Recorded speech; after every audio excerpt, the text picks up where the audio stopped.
This is Kevin from Lars Heating Systems. I'm going to show you how to replace your block vent switch.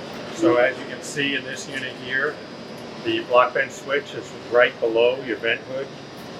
In most applications, your boiler is probably going to be installed next to a wall, so you're probably going to not have as much room as we're showing here. So we'll show you how to take the hood off quite simply. Even if you were reaching over the top, you're just basically pulling these two pins out and disengage that lower clip, and the hood will just lift off. Of course, you'll have to remove the stack pipe if the boiler's already been installed.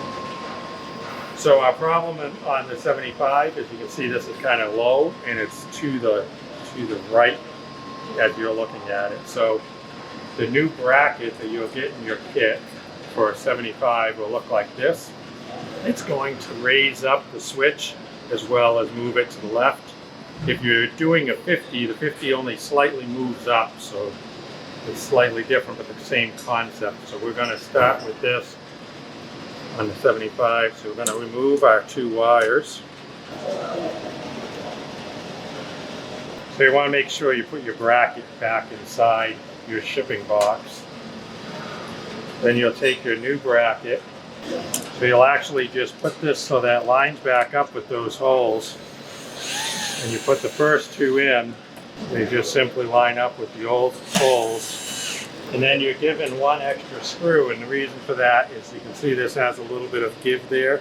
So you've got one hole here where you'll have to actually drill it through. And that's it. Then you just simply plug this back in.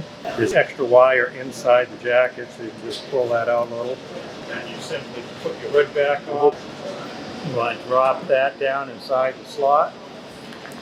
Two flanges to line up.